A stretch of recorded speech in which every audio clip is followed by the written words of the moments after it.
Hello everyone.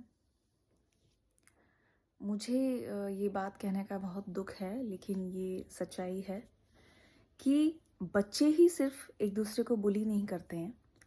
कई बार teachers भी उसमें शामिल होते हैं। टीचर्स भी बच्चों को बुली करते हैं। कैसे करते हैं कि कोई बच्चा है, बच्चे तो भोले होते हैं, बहुत ही इनोसेंस बच्चों के अंदर होती है।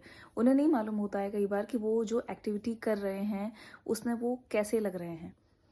कोई बच्चा है क्लास का जो कुछ बेवकूफ़ाना हरकत करके हंसता है या उसे देख के बच्चे हंसते हैं, तो उसे ये नहीं मालूम होता है कि मेरी इस हरकत से मैं कैसा लग रहा हूँ या लग रही हूँ।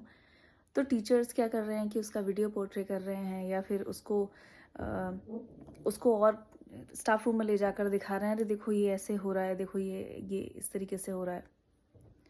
सारे टीचर्स पेरेंट्स भी होते हैं और ऐसी कोई भी गतिविधि जो आपको अपने बच्चों के साथ होती हुई नहीं अच्छी लगेगी, वो कोई भी एक्टिविटी आपको किसी और के बच्चे के साथ भी बीइंग अ टीचर नहीं करनी चाहिए।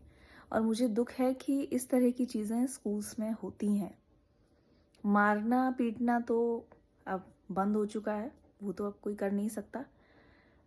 कुछ शब्द भी ऐसे हैं जिन्हें बोला नहीं जा सकता बच्चों के सामने। अगर आप बोलते हैं तो इसका मतलब ये है कि आप, ये भी एक पनिशमेंट वाली बात है, ये भी लॉ के अगेंस्ट है कि आप इस तरीके से ये शब्द यूज़ कर रहे हैं।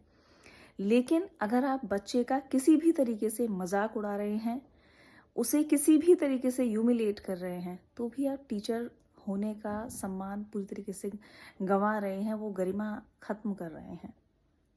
और ऐसा कोई इंसिडेंट आज मेरे सामने आया और मुझे दुख है कि अगर बहुत महान और बहुत अच्छे टीचर्स हैं तो एक टीचर्स की कैटेगरी ये भी है जहाँ उन्हें ये नहीं पता है कि बच्चों के साथ किस तरीके से बिहेव करना चाहिए।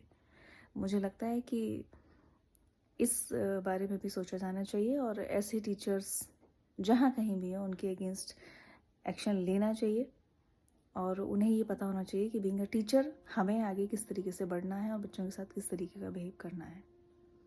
Thank you.